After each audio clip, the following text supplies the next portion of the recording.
Joninės, nedarbo diena, nėra ką veikti, tai susigalvojau ratlankius čia tokius nupirkau vienam iš projektų ir, žodžiu, pabandysiu ant greito. Aišku, atrodys kaip nesąmonė daugam, bet, žodžiu, tokie ratlankiai Volkswageniuko Audi, žodžiu, va grupė. Jie yra tamsus, bet aš noriu grinai, kad būtų juodi, tai viskas vyks labai paprastai. 400 sušiaušiu, gruntukas iš balionėlio šitas epoksidinis, metu bazę, užsilakuoju, vidaus nereikia, nes vidus tamsus, man svarbiausia, kad pasidengtų šitos vietos, šita va, dangtelius įsijėmų ten nusilieju, čia iš kraštų. Žodžiu, čia toks projektinis, kad greitai, gražiau ir viskas. Ne kažkokios kokybės noriu išlaužti, nei paroda tą mašiną bus, tai va tiek žinių, tai ką, čiumpam mašinėlę, pradedam šveitimą.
Čia vyksta nusiriebalinimas.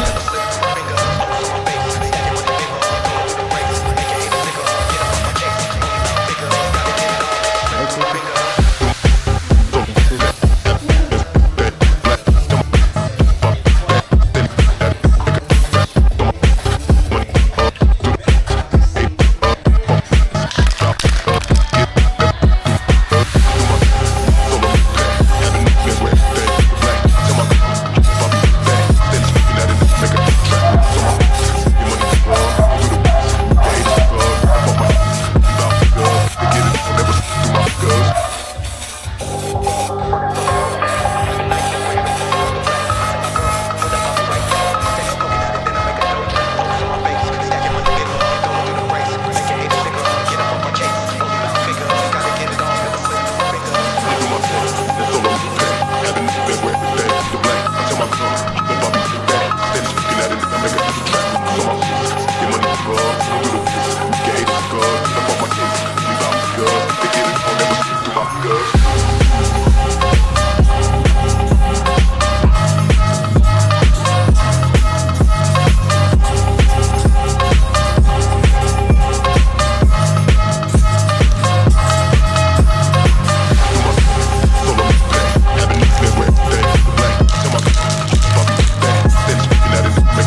Viskas.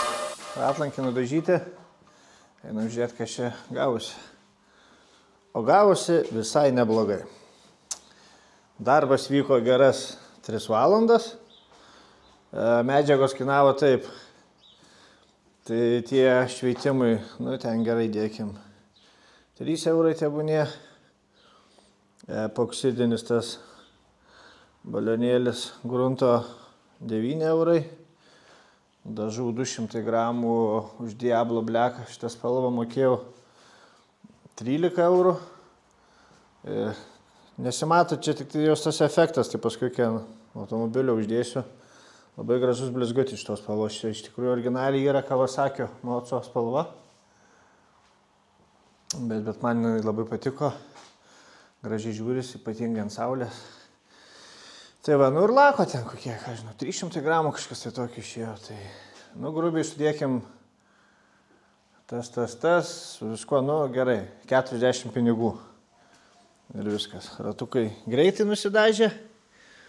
Kokybė, aišku, ne taip kaip smėliuotų ir miltelinių, bet koviniai mašinai greitai, pigiai vaizdas bus. O vat kiek laikys su tokiom medžiagom, kaip sakyti, ir su tokiu greitų darbu, parodys laikas ir pirma žiema. Bet esu daręs tokių eksperimentų ant detalių. Tai ką žinau, ir 2-3 žiemas laikė, lakas nieks nesilupa, dažai neatšakinėja, netrūksta nieks. Tai va, jums spręst, apsimoka taip ar ne. Man apsimoka, neturėjau ką veikti, pasidariau. Švaru, gražu, blizga. Tai va, tiek žinių. Laukiam, kol išdžius. Ir dedam padangas.